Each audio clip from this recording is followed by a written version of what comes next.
मराठा आंदोलक मनोज जरांगे पाटील यांच्या आंदोलनावर मुख्यमंत्री देवेंद्र फडणवीस यांनी महत्त्वपूर्ण भाष्य केले। ओबीसीतून मराठा समाजाला आरक्षण देण्याची मागणी ही मराठा समाजासाठी हिताची नाही असं ते म्हणाले। तसेच मराठा आणि ओबीसी या दोन्ही समाजावर अन्याय होणार नाही याची काळजी सरकार घेईल असं आश्वासन मुख्यमंत्री देवेंद्र फडणवीस यांनी दिलेलं आहे। मराठा समाजाच्या नेत्यांनी अभ्यास करून मागणी करावी असा टोलाही त्यांनी यावेळी अप्रत्यक्षपणे जरांगेंना हाणलाय। मनोज जरांगे यांनी मुंबईला निघण्यापूर्वी मुख्यमंत्री देवेंद्र फडणवीस यांच्यावर जोरदार हल्ला चढवला होता। देवेंद्र फडणवीस मराठा समाजाला आरक्षण देत नाहीत आणि एकनाथ शिंदे यांना काही बोलू देत नाहीत असा आरोपही जरांगे यांनी केला होता।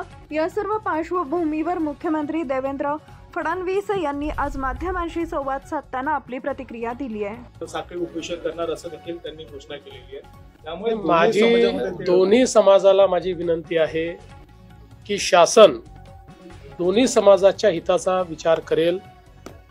कुठल्याही समाजाला दुसऱ्या समाजासमोर आणण्याचा शासनाचा हेतू नाही। त्यामुळे कोणावर अन्याय करून कोणाला देण्याचा प्रश्न नाही आहे। दोघांचे प्रश्न आम्ही सोडवणार आहोत।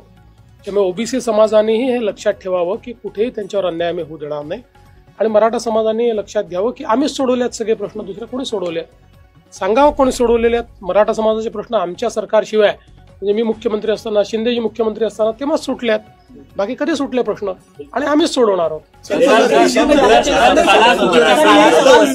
आंदोलन संपलेली आहेत। महाराष्ट्रातच मराठा आंदोलन नेमकं काय होतं? मुळामध्ये ही जी सगळी आंदोलनं होती त्या लोकांना हे लक्षात आलं की EWS आल्यानंतर त्यांचा प्रश्न बऱ्यापैकी त्या ठिकाणी सुटलेला आहे।